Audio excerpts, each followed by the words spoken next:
I invite him to try to stop us trying our very best to keep Cape Townians safer. I'm not sure that he wants to be on that side of that fight.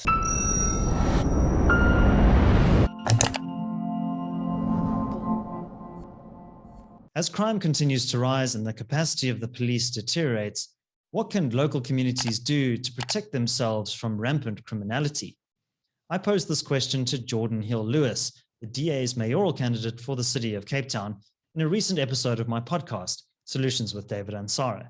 What follows is a short extract from this longer conversation.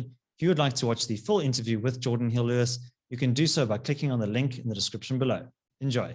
And Geordin, speaking of state collapse, one of the areas in which the state has been so woefully absent is in safety and security. And a couple of months ago, we saw the July riots in KZN and Gauteng with utter devastation. I read somewhere that these were the most costly riots globally for the last 10 years, billions of dollars worth of damage. But, in your own city of Cape Town, there are some significant challenges in terms of community safety, areas like Langa, Mitchell's Plain, Khayelitsha, and again, the division of powers that the Constitution prescribes limits formal policing of the province to the SAPs, to the national police. But you've piloted some interesting initiatives. I say you, but the DA administration in Cape Town, the LEAP program, for example. How are you going about surmounting these very significant social problems in some of the kind of less well-off areas of Cape Town? Yeah, I mean, this is absolutely critical because it's top of mind for most Cape Townians is safety and security. And, the fact is that even before this withdrawal of additional resources from Cape Town, police resources, Cape Town already had the lowest police to citizen ratio in the country, regardless of what Bheki Cele says. The facts are there and speak for themselves. In some parts of the city, like parts that I've visited this week in Grassy Park, for example, which is a murder hotspot, the police to citizen ratio is 1/4 of what it should be, 1/4 of what it should be. Totally unacceptable under-resourcing. And on top of that, over the last 2 years, SAPS has withdrawn 551 police officers from Cape Town. So that goes to the shrinking of resources at a national level that is affecting every basic service. So I'm not sure whether that withdrawal of resources is malice or whether it is just a reflection of the general pressure that all police resources are under nationally. Certainly, if one looks at the disaster that happened in KZN, there was a near complete absence of the state, an utter collapse of law and order, where the state was just totally absent from its most basic function. Enjoying this analysis? Click here to sign up for our 30-day free trial for more content from the CIA. I think that the DA government in Cape Town and the Western Cape went through a time where we were pointing out this failure and asking and pleading for a proper allocation of resources to the Western Cape and to Cape Town. And it's absolutely right that we continue to do so because, as you say, it is their primary responsibility.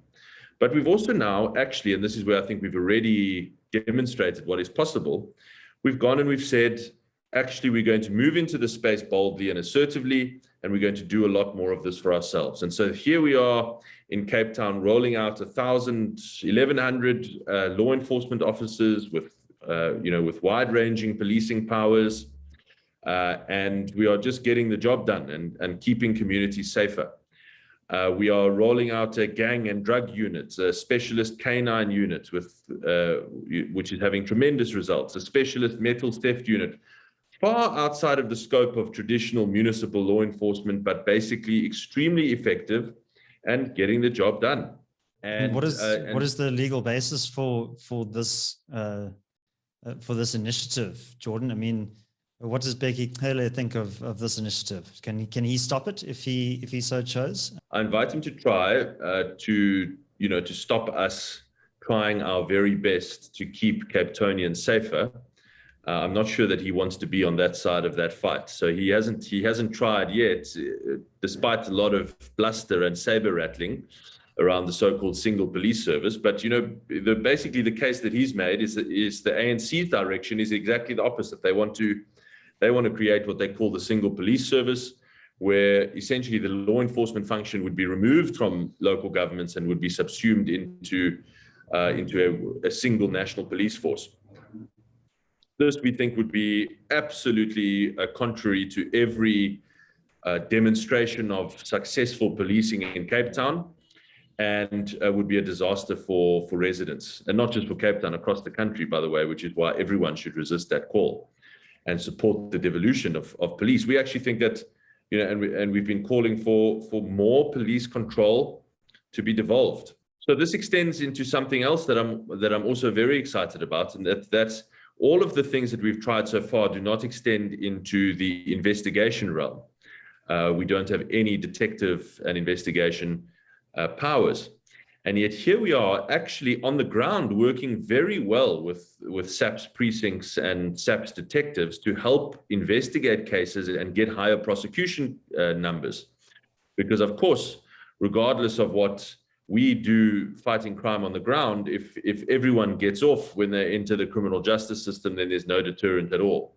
So we are actually helping the SAPS detective branch to properly investigate these cases and get prosecutions. And we're doing that from from our interventions on the ground. And so everything that Bheki Cele says about us undermining the police is actually only refers to himself, because actually at ground level, we're working extremely well with local precinct commanders. And I visited one the other day who I won't name because these guys get targeted by National SAPS head office when they say anything supportive about us. But a very senior member of the SAPS in a murder hotspot area in Cape Town said his only message to us is, please, can we deploy more of these law enforcement officers to his area, because they are making such a massive positive difference. So I'm encouraged by things like that. Okay, so I mean, just getting back to the riots for a second, a couple of months ago, in the immediate aftermath of the chaos of July, we had Geordin Hill-Lewis, who's a fellow Cape Townian of yours. I'm based in Joburg, but and he was talking about the importance of community safety initiatives. The city can only do so much, as well as SAPS as well. Are you going to be exploring any ways in which you can get communities more involved in protecting their own families and communities more broadly? And how could you go about helping them? Oh, well, actually, I think thank you for asking that question. This is a huge part of our success already. It's not just based on us investing in more boots on the ground. It is based on brilliant volunteerism and organization by communities, with the support of the DA governments here in the city and in the province, to provide training, to provide equipment, bicycles, radios, torches, sometimes control rooms, and very importantly also camera technology, a huge rollout of camera technology. But really, the whole thing is built on this volunteer spirit of committed residents and community members who are prepared to give up hours of their time every week or month to go out on patrol, to attend training. And one of the best parts of this campaign has been to spend time on the road with many neighborhood watchers across the city. And I'm in awe of the work that they do. And of course, we are extremely grateful to them and indebted to them for the work that they do.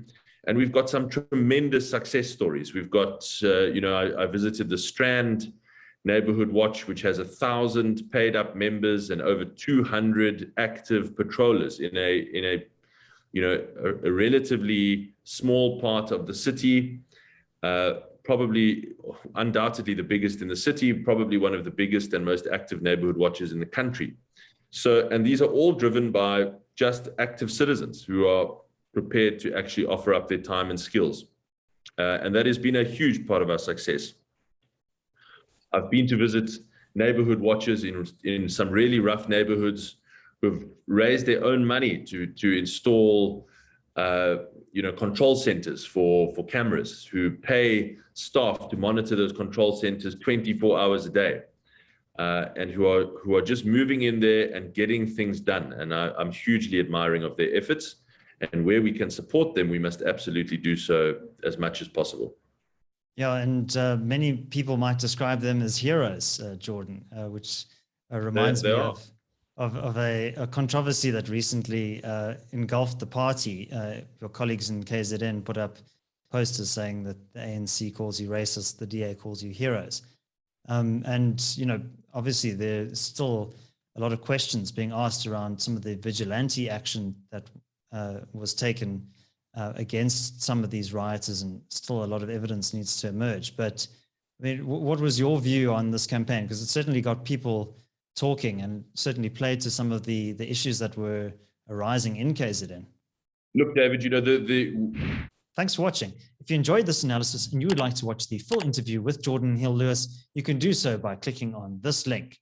And I'd also be grateful if you could subscribe to my other channel that's linked over here. My name is David Ansara. Until next time, take care.